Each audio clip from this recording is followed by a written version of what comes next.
અમદાવાદના માંડલની રામાનંદ ટ્રસ્ટ સંચાલિત આંખની હોસ્પિટલમાં મોતિયાના ઓપરેશન બાદ કેટલાક દર્દીઓને આડઅસર થઈ હોવાની ફરિયાદો ઉઠી છે.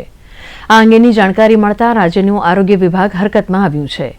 આરોગ્ય વિભાગના વિભાગીય નાયબ નિયામક ડોક્ટર સતીશ મકવાણાએ માહિતી આપતા જણાવ્યું હતું કે માંડલની હોસ્પિટલમાં 10મી જાન્યુઆરીએ કુલ 28 દર્દીઓના મોતિયાના ઓપરેશન કરવામાં આવ્યા હતા. ઓપરેશન બાદ કેટલાક દર્દીઓને આંખની તકલીફ ઊભી થતાં 5 દર્દીઓને અમદાવાદની સિવિલ હોસ્પિટલમાં ખસેડવામાં આવ્યા હતા. સમગ્ર બનાવની તપાસ માટે નિષ્ણાત તબીબોની એક ટીમ બનાવીને રામાનંદ હોસ્પિટલમાં મોકલવામાં આવી છે.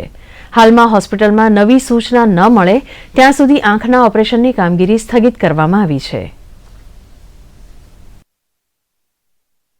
28 લોકોના જે ઓપરેશન થયા અને એ પૈકી અમુક ઓપરેશન થયેલા દર્દીઓને આંખની થોડીક તકલીફ થઈ એટલે ઓપ્થેલ્મિક સર્જને અહીં જોયું.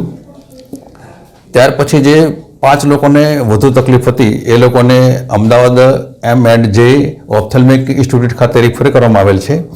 બાકીના 12 દર્દીઓને જે નાની તકલીફ હતી એ લોકોને પણ અહીં રાખ્યા છે, અંડર ઓબ્ઝર્વેશન છે. ટૂંકમાં જે પણ ઓપરેશન થયા એના લગતી જે પણ બાબત હોય એ બાબત માટે સરકારશ્રી તરફથી એક એક્સપર્ટ કમિટીની રચના થઈ છે. એ કમિટીની અંદર M&J ઓપ્થેલ્મિક ઇન્સ્ટિટ્યૂટના એક્સપર્ટ ડૉક્ટર મિત્રો પણ અમારી સાથે આવેલા છે. અત્યારે બધી જ કામગીરી ચાલુમાં છે. કામગીરી પૂર્ણ થયેથી ખ્યાલ આવશે કે કઈ બાબતથી આ બાબત બનવા પામી છે એમ.